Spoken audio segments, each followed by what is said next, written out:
계시록 1장 9절의 말씀을 중심으로 통해서 밤모섬이라는 주제를 가지고 함께 말씀을 더듬어 가려고 합니다. 자, 여러분 요한이 말을 하고자 하는 것은 무엇이냐면 밤모섬에서 특별한 체험을 했다는 거죠. 요한이 의도하는 바와 상관없이 하나님께서 일방적으로 요한에게 찾아와서 지금 일어난 일이. 그렇죠? 나는 밤모섬에서 특별한 체험을 했던 것을 우리에게 소개를 하는 것입니다. 요한이 자신의 이야기를 꺼내고 있는 거죠, 지금. 여러분, 요한계시록 1장 1절에 뭐라고 했어요? 예수 그리스도의 뭐라고 했어요? 계시라고 말을 하고 있어요. 여러분, 왜 계시록을 기록했는지는 여러분 언급하지 않다가 갑자기 여러분 몇 절에 와서 여러분 계시록에 기록해야 될 이유에 대해서 말을 하는 거예요. 여러분 계시록을 기록한 이유에 대해서 여기서부터 시작하는 9절의 말씀을 한번 볼까요? 9절의 말씀 다 같이 시작. 요한은 너희 형제요 예수의 환난과 나라와 참음에 동참하는 자라. 하나님의 말씀과 예수를 증언하였으므로 말미암아 밤모라는 섬에 있었던. 여러분 9절이 이 9절의 말씀이 요한계시록을 쓰게 된 동기부여입니다. 이 9절이 1장 9절이. 여러분 이 9절에 와서 왜 계시록을 기록하는지를 말을 하고 있는 거죠. 첫 이제 서두에 거 나오는 것입니다. 여러분 자신이 언제 어디서 어떤 이유로 계시록을 기록하게 되었는지를 지금 밝히고 있는 거죠. 처음으로. 그래서 요한이 자신을 소개하는데 여러분 9절에서 뭐라고 했어요? 나 요한은 그랬어요. 나 요한은. 뭐라고 했어요? 너희의 형제요 예수의 환난과 나라와 참음을 동참한 자라고 소개를 했어요. 왜 이와 같이 소개를 했을까요? 너희의 형제라고 말을 했잖아요. 당시. 그러면 너희 형제라고 말한 이유가 있어요. 그 당시에 우리는 초대교회들을 우리는 한번 생각을 해야 됩니다. 그 당시의 신앙을 우리는 생각을 해야 돼요. 그 당시에 여러분 교회들은 어떤 상황이 있었어요? 편안한 교회는 아무도 없었어요. 다 시련을 겪지 않는 교회는 아무도 없었던 거예요. 그러니까 예배드리는 자체, 예수 믿는 자체가 시련이었고요. 교회 나오는 자체가 시련이고 환난이고 핍박이고 여러분 서로 똘똘 뭉치는 거예요. 흩어진 삶 속에서 끝나는 만나는 것은 무엇만 기다리고 있는 거예요? 죽음만이 기다리고 있는 거죠. 죽음만이. 예수 믿는다고 교회 나간다고 죽음만이 기다리고 있어요. 무시무시한 단어가 생각날 만큼 위기의 시대가 바로 그 시대였다는 거예요. 여러분 이때 요한이 뭐라고 말을 하고 있습니까? 고난을 겪는 사람들을 향해서 나 요한은 그랬어요. 나 요한은 너희의 형제라고 그랬어요. 왜 요한이 이 핍박을 당하고 환난을 당하고 시련을 당하고 죽음을 당하는 사람들에게 형제라고 말을 했을까? 나도 너희들의 형제라고 말을 했을까요? 여러분 너희 형제라고 말하는 것은 나도 똑같은 너희처럼 나도 고난을 겪고 있다는 거예요. 그러니까 너희들만 특별하게 고난을 당하고 너희들만 시련을 당하고 너희들만 환난을 당하는 것이 아니라 사도인 나 요한도 너희와 똑같은 고통, 아픔, 괴로움 이런 것을 똑같이 겪고 있다는 거죠. 한마디로 뭘 말하는 거예요? 동질감을 말하고 있는 거예요. 이것을 요한이가 강력하게 말을 하고 있는 거예요. 그러니까 너는 죄를 지어서 고통, 너는 죄를 지어서 너는 신앙이 약하니까 믿음이 없으니까 너는 환난 그런 것이 아니라 나도 형제와 같은 똑같은 동질감 속에서 똑같은 환난, 시련, 배고픔, 핍박, 죽음 이와 같은 것들이 나도 똑같이 있다. 그래서 너희들과 같은 똑같은 핍박과 환난을 겪고 있다고 지금 그런 의미를 통해서 바로 9절에서 그와 같이 너희 형제다고 말을 하고 있어요. 여러분 9절 안에서 또 그와 같은 말씀을 하고 있죠. 예수의 환난과 나라와 참음에 동참한 자라 그랬어요.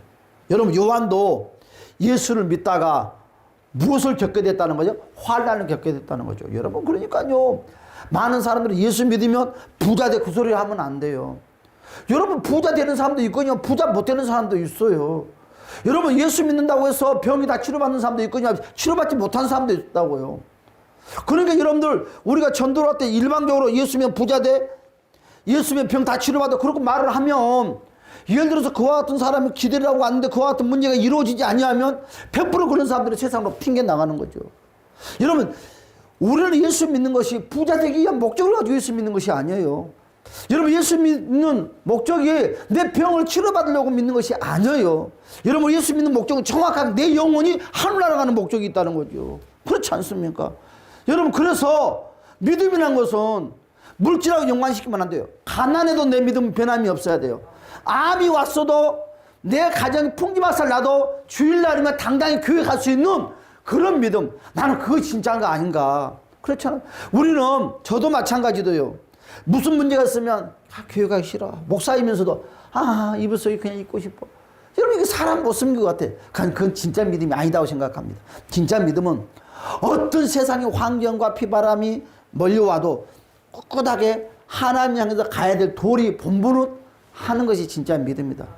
사람이 우리 교회 성수 주일날 주보 빼면 고민이죠. 20장을 뺄까 말할까. 그렇죠.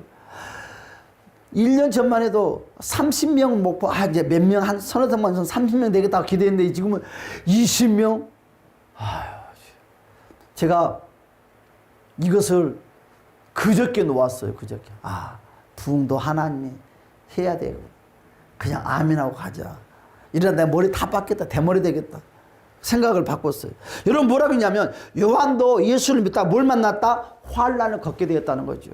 하나님의 나라를 이루는 것이기에 내가 참고 있다는 거예요. 요한은 환난, 죽음, 추위, 배고픔 이 모든 걸 참는 이유가 무엇이냐면 하나님 나라를 이루기 목적이 있기 때문에 이와 같은 걸 참을 수 있었다. 그렇잖아요. 이 피곤한 시간에 여러분 집에서 편안하게 있어도 되는데, 여러분 집에서 TV 틀어놓고 예배 드려도 되는데, 예배당에 나온 목적은 뭐예요? 본 진리 가운데서 바르게 하나님 신앙생활 하기 위해서 예배당에 나온 것이지. 그렇잖아요. 여러분, 내가 동참한 잘하는 것은 나도 핍박이 있었다는 거죠. 나도 핍박이 있지만 하나님 나라를 위해서 복음운동을 하고 있다는 것입니다. 요한이 그리 말을 하고 있어요.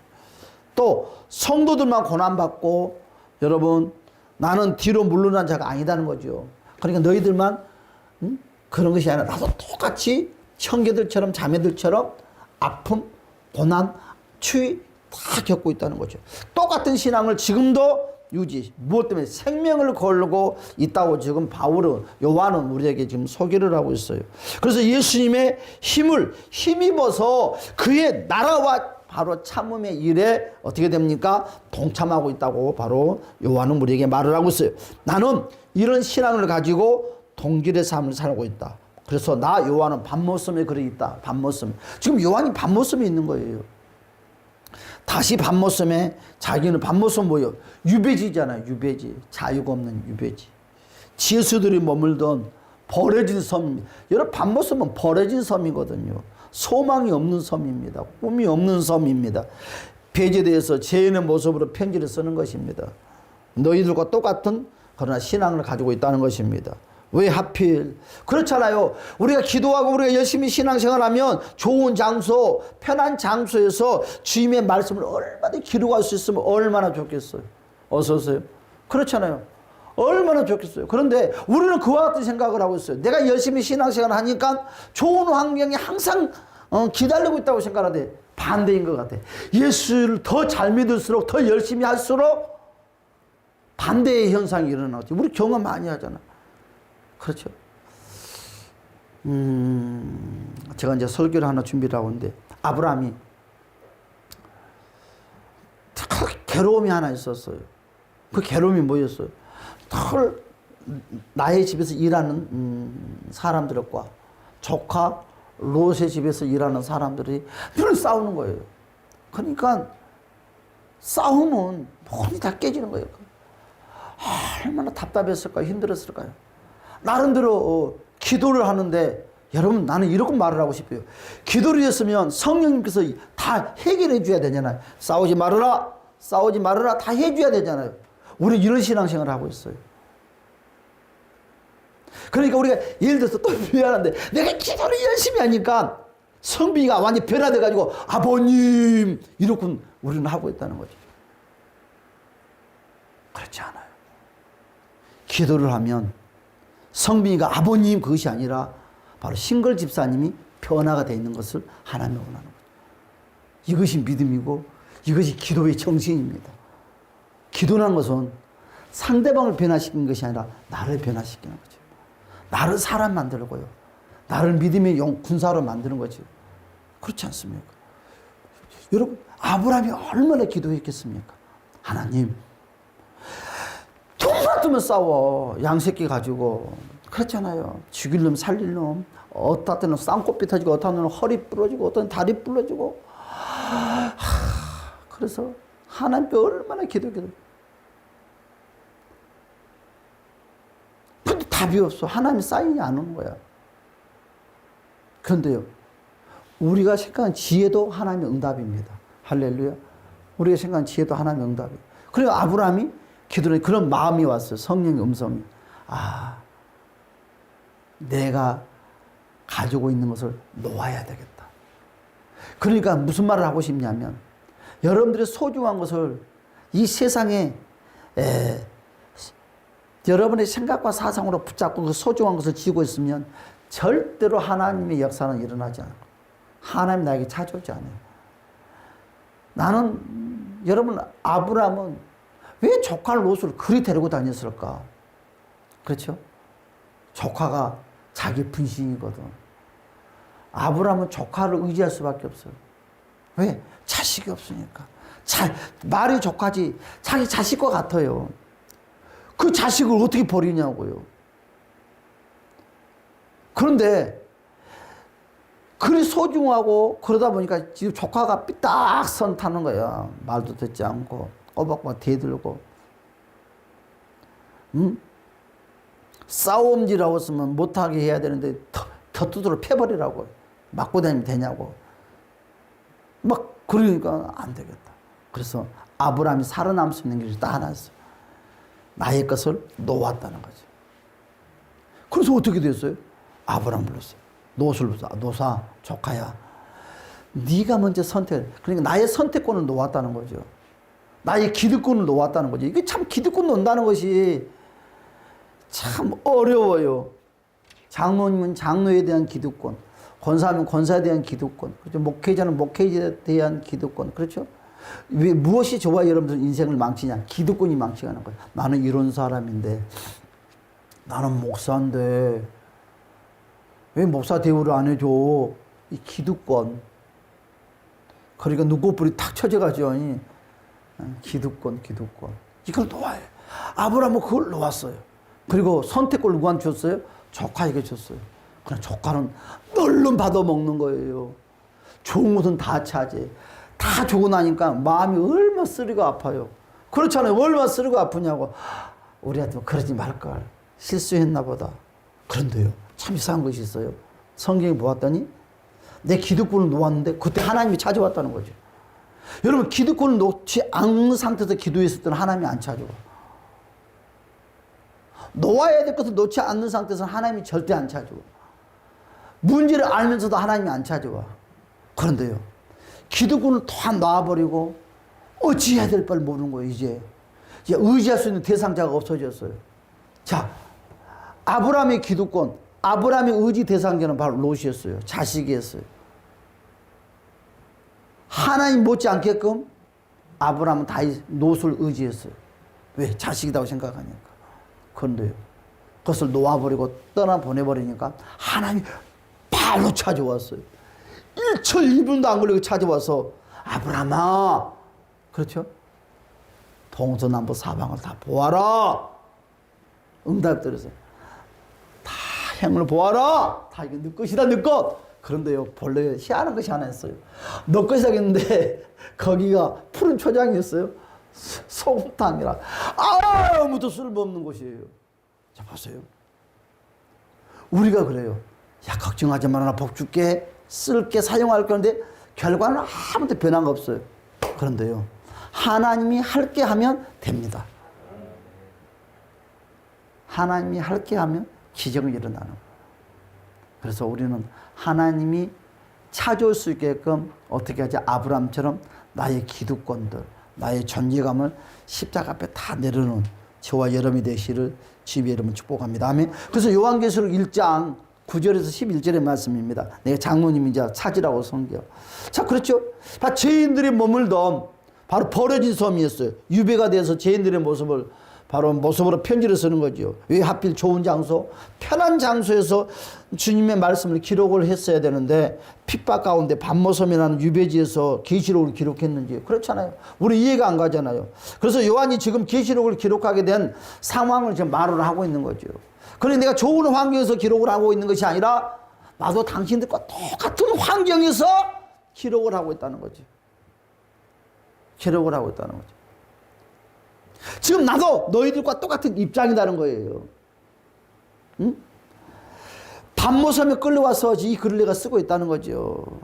여러분, 이 둘이 합치면 어떻게 됩니까? 바로 요한은 계시록에 기록된 모든 것이 자신의 개인적인 결과물에 전혀 아니다는 거예요. 그냥 내 지식으로 내 결과물로 쓰는 것이 아니다는 거죠. 만약 요한이 정말 고난받고 핍박받는 성도들에게 하나님 메시지를 전하고 그들에게 격려해야 되겠다고 여러분 개인적인 생각을 했다면 반모섬에도 굳이 서서 소망을 주려고 했을 것입니다. 그렇죠? 그런데 여러분 요한계시록은 여러분 우리가 지금 일상에서 소망을 이 땅의 범사에 소망을 주는 것이 아니라 내세의 소망을 주는 거예요. 내세의 소망을. 그렇죠? 그래서 요한이 이런 모습을 가지고 성령이 찾아와서 계시를 바로 기록하게 하신 것이 자신의 개인적인 기록물이 아닌 것을 밝히고 있는 거예요. 바로 내가 쓰기는 썼지만 나는 대필자고 진짜 쓰는 사람은 바로 성령의 하나님, 우리 예수님이라는 것이에요.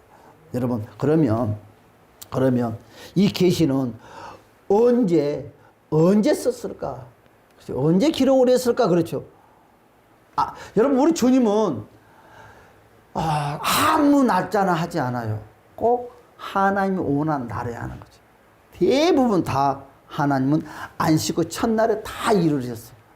주님은 정말 이 땅에 공중제님이 올 때도 정확히 주일날 올 것입니다. 주일날. 그것도 새벽에 올 것입니다. 정말요. 여러분, 이 계시는 언제 임했어요? 주일날 임했어요. 주일날. 안식 후 첫날에 임했어요. 여러분, 성경 전체에서 주일이라는 단어가 처음으로 등장한 곳이 어딘 줄 압니까? 오늘 읽었던 말씀이 처음으로 이런 주일이라는 것이 처음으로 등장한 곳이 바로 오늘 요한계시록 1장 9절에서 11절의 말씀이에요. 여기서 처음으로 등장하는 거예요. 이전에는요, 항상 주일을 어떻게 소개를 하고 있어요? 안식 후 첫날, 안식 후 첫날, 안식 후 첫날, 그리 소개를 하고 있어요. 그런데 오늘 우리 주님께서는 본문의 말씀을 그와 같이 안식 후 첫날이라고 말을 하지 않고 있어요. 정확하게 성경 전체 주일이라는 단어가 처음 등장한 곳이 바로 요한계시록. 오늘 볼까요? 다시 한번 계시록 1장 9절에서 11절의 말씀 다시 한번 읽어볼까요? 한번 봅시다. 시작. 요한은 너희 형제요 예수의 환난 나라에 처음에 동참하는 자라. 하나님의 나라 말씀과 예수를 증언하였으므로 말미암아 반문하는 섬에 있었더니 주의 날에 내가 성령에 감동되어 내 뒤에서. 그러니까 무슨 말이에요? 여러분, 많은 사람들에게 물어보세요. 여러분, 요한계시록 언제 기록했냐고? 몰라요. 주일날 기록했어요. 성령께서 주일날 감동함으로 역사를 했어요. 요한계시록은 정확히 주의 날이라고 우리에게 말했습니다. 그 전에는 항상 안식 후 첫날, 안식 후 첫날이라고 했는데 정확하게 우리 주님께서 제일 먼저 주의 날이라고 정확하게 주일에 대해서 우리에게 심어주었습니다. 심어주었어요. 여러분, 왜 많은 사람들이 여기에 혼동을 많이 일으키면서 신앙생활을 할까요? 그렇죠? 여러분, 그렇죠? 이와 같이. 그래서 우리는 이제부터 주일날 그러면 다른 고민하고 다른 성경 찾아서 할 것이 아니라 정확하게 말을 할 수 있어요. 정확하게. 이전에는 뭐라고 했어요? 안식 후 첫날 이런 표현을 많이 썼습니다. 그런데 고린도 교회를 보면 매 주일 첫날 이런 표현이 있습니다. 고린도전서에서도. 지금까지 주일에 대한 직접적이고 강한 표현이 없었는데 계시록에서 강력하게 말씀을 하고 있어요. 그래서 요한이 계시를 받았던데 그 주의 날에 주님이 찾아온 날을 상상해 보시다. 주님의 날에. 그러니까 주일날에 여러분 해가 뉘어질 때 예수님께서 요한에게 찾아왔을 거예요. 안 그러겠죠. 봐요. 막달라와 마리아와 여인들이 등량머리 주고 아장 걸어갔어. 그렇죠? 무덤에. 안식의 첫날 그들이요 낮에 가면 무섭지도 않아요. 무엇이 무섭겠냐고. 그러면 안식의 은혜 새벽에 참 첫 시간에 새벽에 어둡지. 날이 뜨까맣갈 때 아장 걸어. 그와 같이 틀림없이 요한도 새벽 예배를 드렸다. 우리 예수님이 새벽 예배를 드렸던 거예요. 요한이 예수님의 모습을 닮아가면서 기도하고 있는 모습 가운데 갑자기 여호와의 영이 요한에게 강하게 임하는 거죠. 그리고 기록하게 하는 거죠. 그러니까 그 기록하는 시간은 얼마나 되는지는 모르겠지만 그러나 출발점은 주일 아침부터 시발점이 됐을 것이다. 그렇죠? 시발점, 출발점이 됐을 것이다. 그래서 주님의 부활과 그분의 임재를 기념한 날이 주일 아닙니까? 그렇죠? 여러분, 우리는 주일날 뭡니까? 그러면 주님의 부활의 날. 그리고 주님께서 임재하는 날이 바로 주일입니다. 그런데 우리는 하나날하고 주일은 몰라요. 왜 뭘 몰라요? 부활은 다 알아요. 주일날은 무슨 날이에요? 주님의 부활한 날이에요? 그렇군요. 아니에요. 그것만 아니라 성령이 임재하는 날도 주일이에요. 임재하는 날도. 참 그렇죠. 모든 것이 그와 같이. 그래서 주일이라는 개념이 무엇이냐? 주님의 부활과 그분의 임재를 기념하는 날로 주일이라고 부르기 시작했다. 여러분, 주일이라는 개념에 대해서 지금 설명을 하는 거예요. 왜 우리가 주일이라는 날을 부르게 된 이유가 뭐냐? 부르게 된 동기부여가 부활과 주님의 그 임재의 날을 기념하기 위해서 우리가 주일날 우리가 주일이라고 부르는 거예요. 주님의 날, 그래서 예수님의 날. 그래서 우리는 주일을 하늘의 도쪽에 놔도 일요일 그러면 안 돼.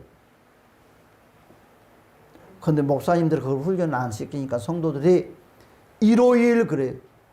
나는 일요일이라는 소리를 무척 많이 듣네. 우리 교회 성도들한테는 요만큼도 안 듣는데 밖에 나가면 일요일 소리를 간간히요. 직분이 좋아도. 참 허지게서 딱 박아야 되나. 근데 내가 왜 말을 안 하냐. 내 새끼가 아니까 말할 필요가 없어. 나무 새끼한테 뭐하러 그런 이야기 하겠어. 그래 사탕 하나도 얻어. 가만 놔두는 거야. 그건 담임 목사가 책임질 일이고. 모르니까 그러는 거예요. 우리는 어떤 일이 있어도 주일날은 일요일이라는 단어를 쓰면 안 돼요. 일요일이라는 단어. 그래서 주일은 복음을 위한 적극적인 행동을 하는 날입니다. 여러분 한번 볼까요? 안식일은요. 안식일은 뭐였어요? 성경 읽었어요. 그리고 안식일은요. 일 안 했어요. 자 보세요. 우리가 한번 바꿔야 될 것들이 있어요. 안식일은요. 쉬면서 그냥 편안하게 지냈어요. 그렇죠? 우리 하나 꼭 기억해야 돼요. 근데 주일은 그렇게 안 했어요. 주일은요. 말씀을 적극적으로 전도했어요. 여러분, 자, 안식일은 밖에는 못 나갔어요. 그런데요, 주일날은 전도하는 날이에요. 안 맞잖아요, 안식일하고. 여러분, 주일날은 외쳤어요. 밖에 나가서 다르잖아요, 안식일과. 여러분, 또한 주일날은 떡을 서로 띄워줬어요. 그래서 초대교회는 매 주일마다 뭘 했어요? 성찬을 했죠. 왜? 배고프니까. 그나마 그거 하나 먹어야지 안식을 누릴 수가 있는 거예요. 그래서 늘 떡을 해서 공급을 했죠. 지금이야 뭐 먹는 것이 풍성하니까 성찬을 그리 하지 않지만. 그래서 지금 우리가 하는 성찬하고 달라요. 그때는 12떡 같은 거 있잖아요. 한마디로 말해서 막 그 양동이다 음악에서 해가지고 탁 철포동 집어 던져 놓는 거예요. 뭐 이쁘게 그런 거 없어요. 요만하게 그 해가지고 그냥 손으로 띄어 먹는 거예요. 손으로 한 주먹 딱 띄어가지고 아장아장 씹어 먹는 거예요. 그러고 먹는 거예요. 여러분 예수님과 포도주 나눌 때 그냥 한 잔씩 받아라. 건배! 그랬을까요? 아니요. 요만한 통에다 부어놓고 마셔라. 처음에만 예수님께서 이렇게 따라줬지 알아서도 마시는 거죠. 아유 겟세마네 기도하는데 추위도 좀 견디고 여러분 그런 생각 안 해봤죠? 그냥 겟세마네 아니에요. 추위도 견디는 거예요. 술이 얼큰해. 이제 미롭고 말하면 죄송한데 얼큰해 채가지고 왔어요. 나는 그리 생각을 합니다.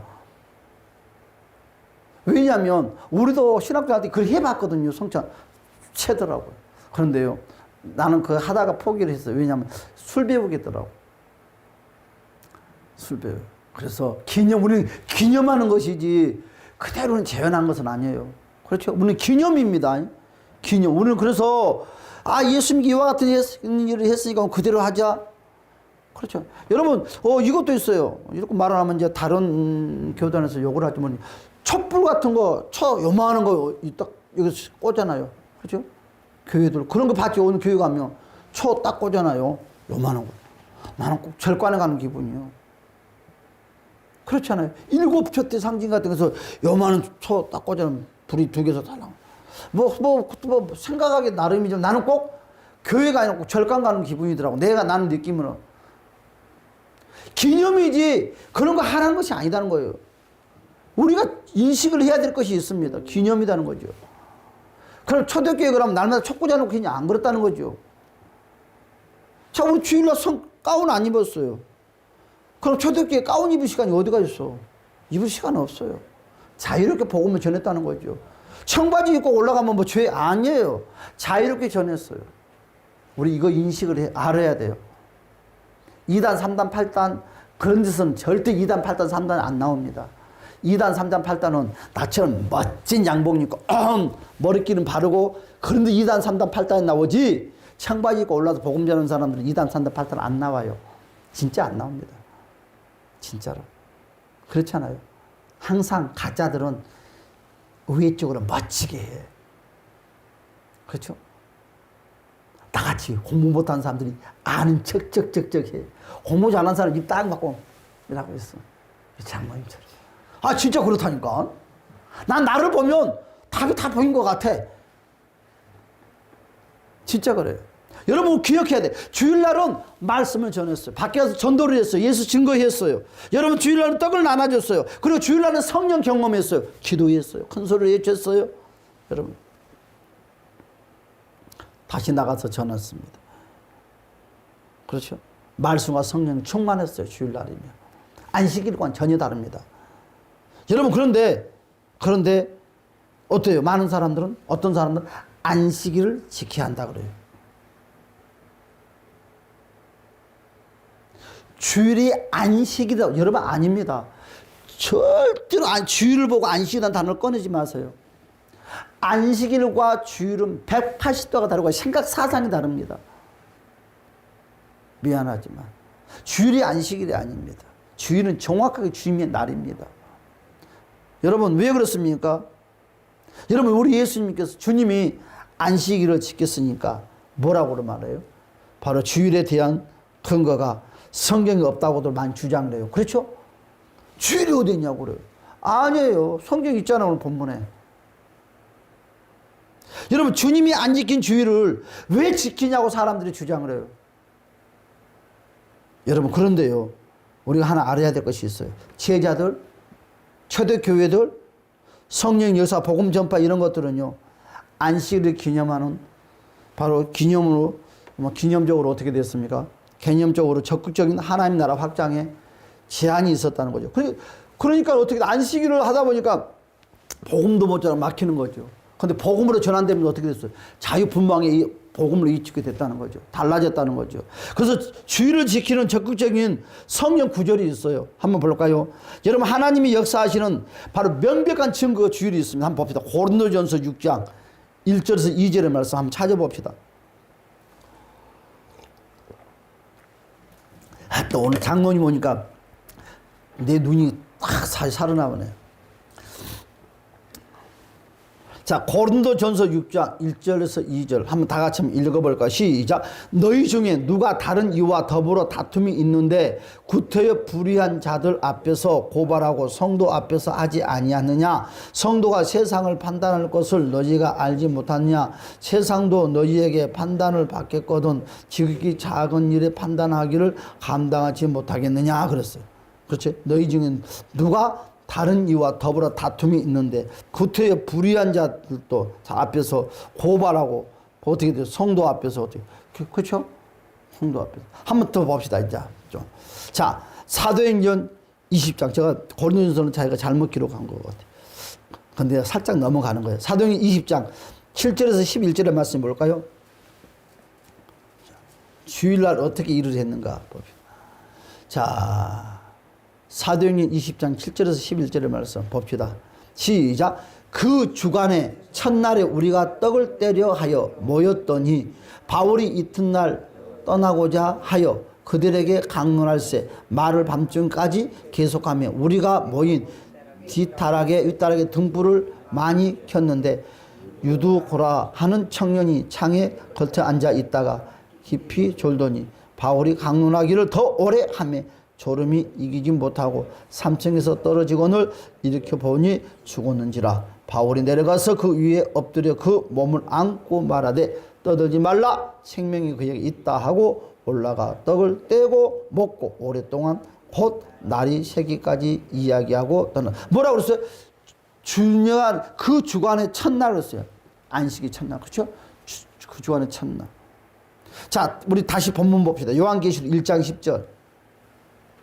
제일 정확하게 우리에게 소개를 하고 있어요. 요한계시록 1장 10절.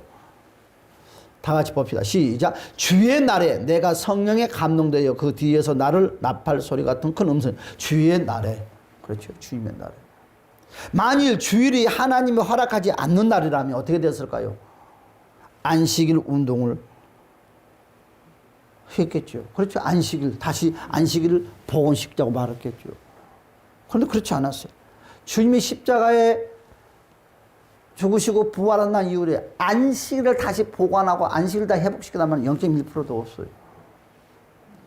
여러분 주일 운동을 했습니다. 그런데 주일 운동을 할 때 타락했습니다. 성도들이 곁길로 갔어요.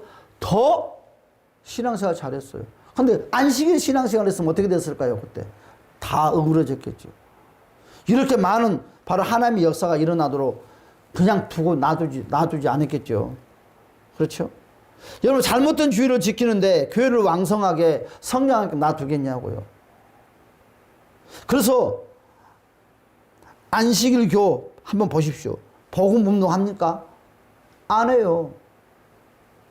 아직도 여러분 구약적 율법 아래에 있지 않습니까? 그렇잖아요. 하나님의 계시가 주일에 있었다는 것을 여러분 우리는 꼭 기억하시기를 주님 여러분 축복합니다. 그렇죠? 두 번째로 요한이 말하기를 자기가 계시를 받은 방법이 어떻게 받았다? 성령의 감동으로 기록했다고 그랬어요. 성령의 감동으로. 여러분 주님의 날에 성령의 감동이 역사하는 거예요. 성령 안에서 되었다는 의미입니다. 요한은 바로 자의적인 것을 기록했다는 것이 아니라 성령의 포로가 되었다는 거, 완전히 사로잡혔다는 거죠. 성령이 메인바디에서 성령에 붙들려서 기록을 했다는 거. 왜 성령께서 요한을 포로처럼 붙잡았을까? 그 이유는 쉽게 우리가 추론할 수 있습니다. 요한이 불완전한 지인이기 때문에 성령께서 포로처럼 요한을 붙들고 사용하지 않으면 바로 계시의 근본적인 것이 빗나갈 수밖에 없다는 거죠. 그래서 성령께서 포로처럼 확실히 잡고 기록하는 것이 바로 처음부터 마지막 순간까지 요한을 당시 안에 바로 가둬놓고 그것을 기록하게. 그러니까 한마디로 요한이 살았지만 요한은 멍했을 것입니다. 자기 의지라는 존재가 없었을 거예요. 자기 생각 존재가 없었을 거예요. 요한은 그러니까 이 요한계시록은 한마디로 자기 의지 생각 전혀 없었어요. 뭐 예를 들어서 공부를 많이 했으니까 이렇게 우리는 구약이나 신약이나 그 사복음서나 사람의 계층에 따라서 그렇죠? 직업에 따라서 많이 배움에 따라서 기록의 내용들이 달라요. 조금씩 표현 능력이 달라요. 그런데요 요한계시록은 안 그렇습니다. 요한계시록은 많이 배웠든 못 배웠든 여러분 꼭 기억해야 될 것은 뭐냐면 오늘 말씀처럼 성령의 완전히 감동에 사로잡혀서 내 의지, 내 지식 하나도 보태지 않고 그대로 성령의 감동서들 그대로 한마디 받아쓰게 하는 것처럼 나와 상관없이 그냥 하는 거예요. 그냥 공부를 잘하고 못하고 아니라 그냥 그 누군가에 끌려서 막 쓰는 나가는 거죠. 여러분 내가 영서를 영서를 써서 사역을 하는데 그 영서 쓰면 그래요. 막 계속 방언하고 쓰면 손이 막 놀아요. 그런데 딱 보고 이것을 그냥 보면 무슨 말인지 아무것도 모르겠어요. 그런데 딱 보고 주여 그러고 있으면 갑자기 내 속에서 텅 소리 나든지 아니면 글자가 딱 보여요. 그러니까 그리 말하면 사람들이 웃어. 어떻게 보이냐? 여러분 모험잠이 있는 것처럼 영서란 것이 모험잠이 있다고 생각을 나도 처음 했어요. 모험잠 같은 거 없어요. 그러면 이걸 내가 통변을 했으면 영서 써놓고 내리면 또 달라. 성령이 또 다르게 가르쳐줘. 그리고 세상에 이런 학문과는 다르다는 거죠. 그런데 정확하게 맞다는 거예요. 내가 그랬잖아요. 그 목사님한테 갔는데 내가 그랬어요. 목사님 죄송한데요. 내가 오늘 그랬어요. 목사님 주변에 여자가 어서 탈랑 보는데 음란 같아. 그런데 음란 같다고 말을 하고는 싶은데 음란이나 뭔가 좀 있는 것 같은데 보니까 목사님 주변은 죽음에 자살했던 자살했던 귀신이 목사님이 주변에 맴돌고 있는데 이것이 한두 해가 아니라 많은 세월 동안 목사님의 사역에 이것이 맴돌고 있어요. 그런데 이분이 뭐라고 자기도 알고 있대. 지금 무섭지 않나요? 알고 있다면 어떻게 해결해야 되지 않겠냐고. 가끔 자기 믿음이 떨어지면 그것이 찾아와서 말을 한대. 참 신통방통해. 그래도 눈 하나 깜짝하지 않아. 여러분 참 이거 뭔가 문제 있어. 알면 어떻게 해결해야 되지 않겠냐고. 그런데 눈 하나 깜짝하지 않아. 근데 그래서 이거 쫓아내십시오. 이것 때문에 안 됩니다. 이것이 오면 사람도 쫓아내고 다 같이 그래야 합니다. 그렇잖아. 알고 있다는 소리에 내가 기가 팍 죽어버리네. 그래서 신학적인 용어로 이것을 바로 성령의 조명하심이라고 말을 합니다. 자기 눈으로 보았지만 성령이 무엇을 보기를 원하시고 무엇을 기록하기를 원하시는 것만 기록했다는 것이죠. 그래서 완벽한 성령의 작품이고 절대 개인적인 생각 사상은 제로다. 그러니까 내 지식이 월등하든 지식이 없든 아무 무관하다. 계시록은 오는 이와 같이 이 설명을 해야 될 줄 압니다. 그래서 성령 음성이 바로 계시를 기록하게 된 동기입니다. 할렐루야. 그래서 뭐라고 했어요? 나는 계시를 기록하라. 그렇죠.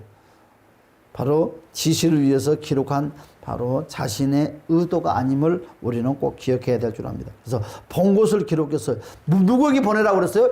7 교회에게 보내라고 그랬어요. 아까 서두에서 이게 답이 다 나온 거예요. 왜 7 교회 보내라고 그랬어요? 개인에게 주어진 서신이 아니라 이 교회와 성도들에게 주어진 특별 메시지라는 거죠. 원래는 요한계시록은요, 정확하게 말해서 7 교회에게 보내진 여러분 서신입니다. 정확하게 말을 한다면, 그렇죠? 여러분, 전달을 하고자 하는, 편지를 쓰고자 하는, 편지를 받고자 하는 주소가 정확하게 있는 거예요. 그렇죠? 여러분 성경은 전달하고자 하는 받을 사람이 정확하게 있는 거예요. 그래서 요한계시록을 받는 편지 받는 사람 7 교회가 받아야 되는 거죠. 7 성도. 지금 우리가 속해 있잖아요. 우리가 좀 받아야 될 내용들이잖아요. 그래서 여기서 나오는 이 7 교회는 당시 바로 실제했다는 거 아닙니까? 그렇죠. 소아시아 7 교회였고 또한 현재 존재하고 있는 교회들이에요. 그렇죠. 무형교회 있는 저와 여러분들 내면 속에 유형교회 공동체가 모이는 교회예요. 제가 늘 말하잖아요. 유형교회가 무너지면 무형교회는 무조건 무너진다. 여러분 코로나 때문에 교회에 애증하는 교회는 50%도 안 들어왔다고 그러잖아요. 성도들이. 그럼 이 50%는 어디서 신앙시간 하냐고요? 집에서 신앙시간 하는 거죠. TV 틀어놓고. 나는 그래서 인터넷이 주일날이면 없어져야 된다. 모임 자체가 없어지는 거죠. 그렇죠. 주일날은 전화도 없어버리고 인터넷이 없었으면 좋겠어. 주일날만큼은 다 옛날 문명처럼 되돌아갔으면 좋겠어. 그런데 사람 그러고 못 살아요. 그러면 여러분들이 목사님 나도 못 살아. 습관. 나는 화장실 가도 핸드폰 가져가야지 잘 돼. 일이. 참, 그 사람, 이만큼 사람이 이렇게 변해요, 변해. 그래서 여러분 이제 계속 볼 것인데, 그래서 이 7교회에 대해서 이제 계속 이제 2장부터 이제 3장에 7교회가 계속 나오지 않습니까? 이 7교회에 대한 바로 진단과 회복이 동시에 이제 나오기 시작합니다. 그래서 4절에서 19절까지 바로 진단과 회복이 이루어졌을 경우에는 문제가 아니지만, 제대로 이루어지지 않았을 때는 어떻게 나타날 현상들이 바로 4장에서 19절까지 내용인데, 여러분 뭐라고 했어요? 진단, 회복, 이 모든 것들이 기록된다는 거죠. 오늘 이와 같이 바로 기록된 이 장소는 반모섬이라고 그랬잖아요. 반모섬은요, 아주 작은 섬이에요. 바로 12.5km, 4km, 작은 섬이에요. 모든 환경이 안 좋아서 제주들이 많이 드글드글 바글바글 거린 곳이 바로 이 반모섬입니다. 당시 제수의 땅으로 불렀던데, 요한은 바로 민사상의 문제가 아니라 복음을 전파하다가 끌려온 곳입니다. 죄인의 모습으로 있는 것처럼 보이지만, 우리가 하나 기억 잘 알잖아요. 하나님이 요한을 가둬두고 1대1로 여러분 이해한 방법으로 하나님이 반모섬에 데려다 놓았다. 한마디 반모섬은요, 우리가 이렇게 생각해요. 복음을 전하다가 요한이 반모섬에 끌려갔다고 생각하면 안 돼요. 반모섬은 누가 반모섬에 데리고 왔다? 하나님이 데리고 왔어요. 이걸 기록하게 하기 위해서 우리가 정확하게 하나님이 의도했다는 거죠. 우리도 마찬가지예요. 여러분들이 많고 많은 시간, 좋은 환경이 있지만, 여러분들의 환경을 까불처럼 꼬이게서 어떻게 올려? 요것으로 보내려고 까불처럼 꼬이가지고 들들들 연단볕들로 돌리면서 끌어대는 거예요. 그런데 여러분, 내가 잘났다고 튕겨 나가니까 안 되는, 이것도 안 되고 저것도 안 되는 거죠.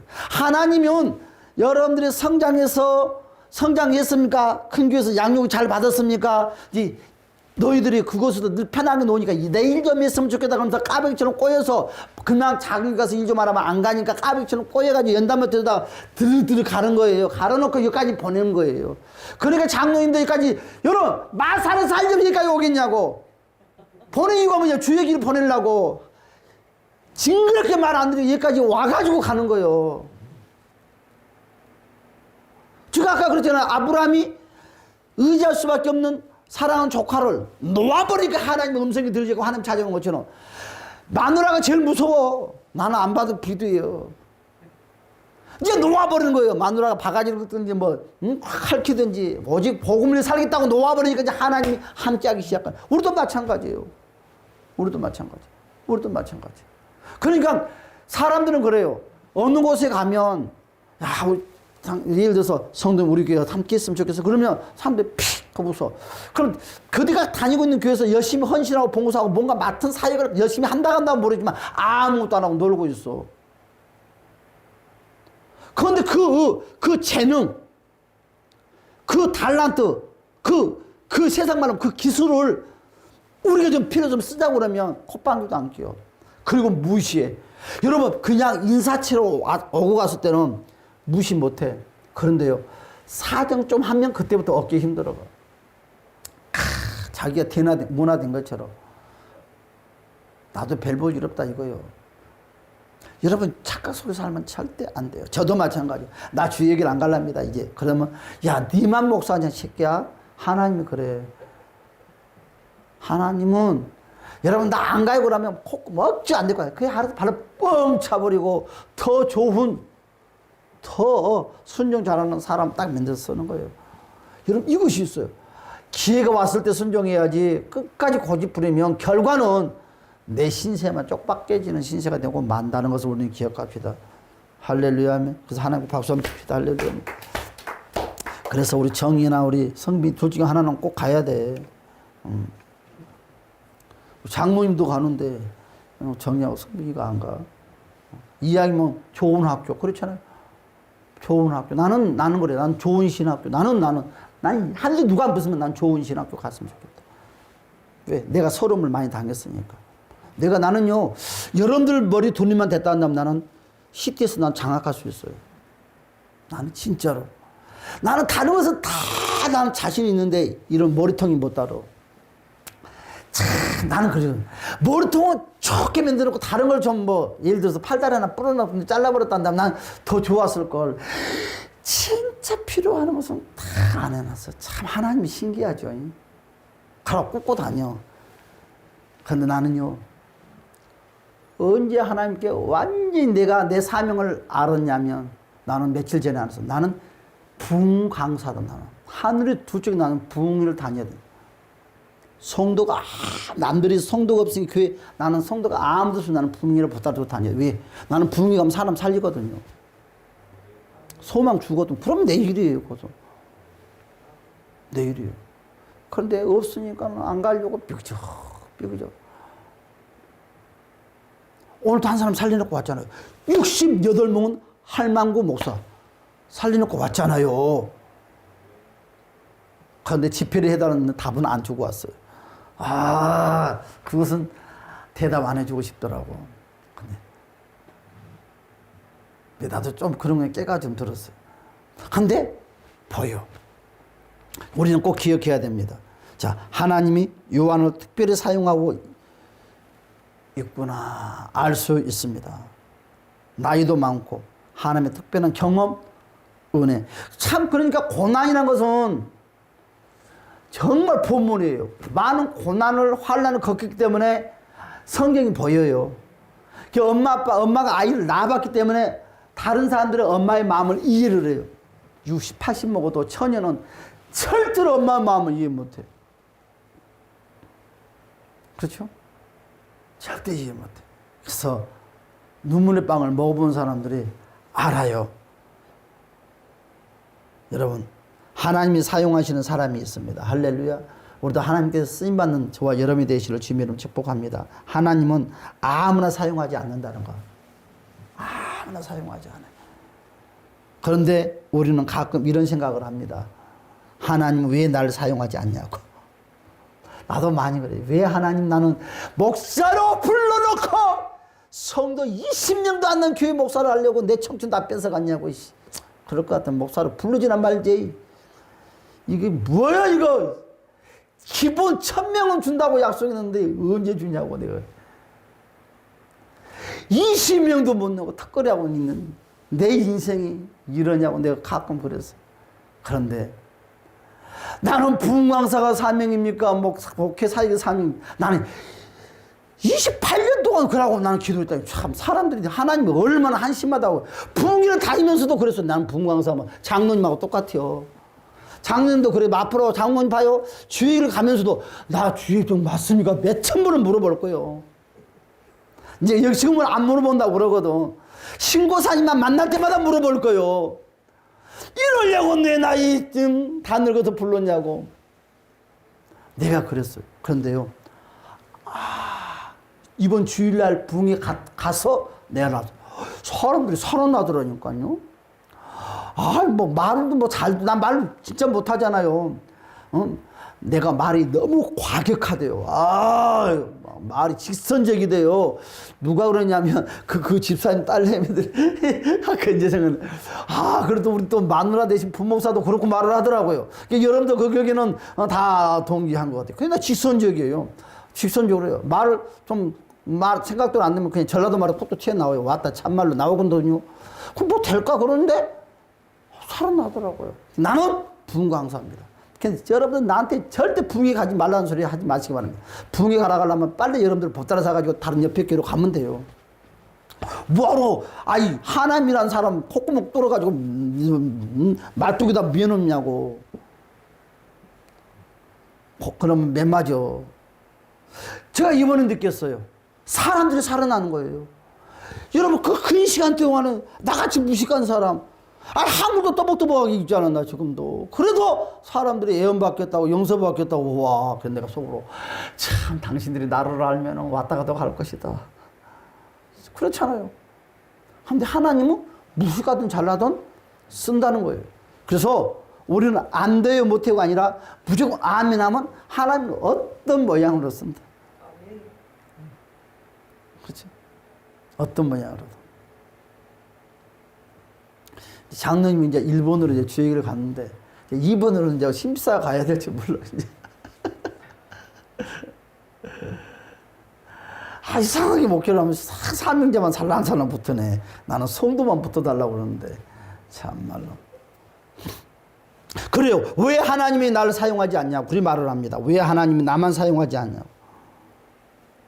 왜 이런 생각들을 하곤 합니다. 어떤 일이 부르심을 받고 사명자로서 나를 쓰인다면 뭐 좋은 일이죠. 사용만 한다면. 그러니까 우리는 하나님의 사람들 일꾼들에 대한 시각이 달라져야 될 줄 믿습니다. 할렐루야면. 그래서 일꾼에 대한 바로 시각이 바꿔져야 돼요. 하나님이 사용하신 그 자체.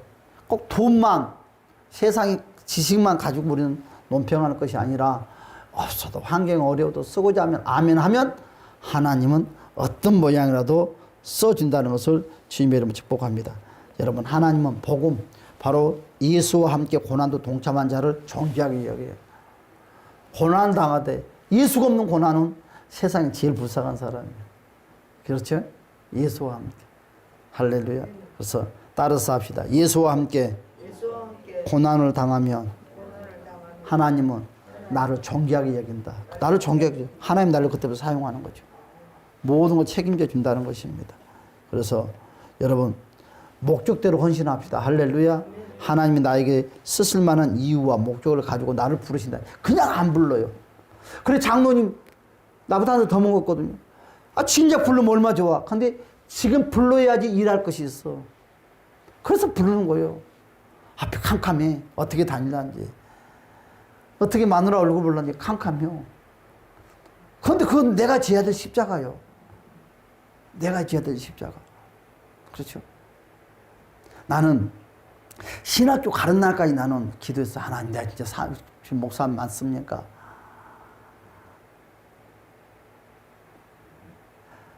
아무나 응답을 안 주는 거예요. 근데 마지막 날 잠을 잤어요. 아, 나는 왜 그런 사람이 나타나? 요만한 담배 피는 할아버지가 나타났어. 나는 뭐, 그래서 예수 믿는 소리를 안 하는데, 그 할아버지가, 그러니까, 뭐 담배 피는 건지 모르는데, 하여간 찌른한 막대기, 곤봉이죠, 곤봉. 긴 걸 가지고 나타났는데, 나한테 그러대. 명철아, 예, 밤 주스러 가자 그러더라고, 밤. 그래서 망대를 딱 밤을 주스러 갔는데, 밤이 이만큼 커요. 딱 망대에 담으려고 하면 요만한 걸 가지고, 그 나하고 많이 떨어졌잖아요. 그래서 머리통을, 아이, 그것도 왜 머리통을 때리는지 모르겠어. 나 머리도 나빠지는데, 머리통을 탁, 근데 탁 무는데, 여러분, 그 봉 있잖아요. 이 두목만은 머리에 맞으면 머리가 막 깨질 것처럼 아파요. 야, 그거 주지 말아라. 그러는 거예요. 아, 그걸 주워서 먹을 거 아니야. 이걸 가지고 저거 주워라. 그거 주면 벌레가 먹어가지고, 벌레가 왔다리 들어날랑 그거 주소래. 하나도 성한 걸 못 주워서. 그래서 벌레 먹는 걸 주워가지고 마당에 깔으니까 벌레들이 바글바글 나와. 아, 이게 내 사명이구나. 그러다 나는 그때 그래서 이것을 갔어요. 아무에게도 상담하지 않고, 아, 나는 영혼 살리는 분광사. 나는 그때 분광사가 내 사명이구나 하고, 그때부터 기도하는 연습, 소리 지르는 연습했으니 하나님이 37살부터 쓰기 시작하다. 그렇죠? 하나님이 성격에 따라 쓰는 거예요. 근데 나는 신거지사님이 늘 걱정이 돼. 근데 나는 내 입으로는 안 보내려고. 왜? 아, 보내면 또 사람 하나도 없어. 그래서 나 그랬어. 하나님, 신거 집사한테는, 김남희 집사한테는 감동을 주지 말으라고. 권사님이 이제 연세가 들었으니까. 그런데 와. 가끔 와. 근데 내가 말을 안 해, 절대. 내 장로님이 일부러 주일날이면, 제가 주일날이면 가끔 한 번 던졌잖아요. 목사가 나왔다. 이건 그냥 던진 것이 아니거든요. 늘 내가 던져줬던 거거든요. 그냥, 아유, 나보다 더 온유하고 겸손하다. 그냥 하는 이야기, 늘 던지는 거라. 할렐루야. 여러분, 하나님께 쓰임받는 저와 여러분이 됩시다. 기도합시다. 할렐루야.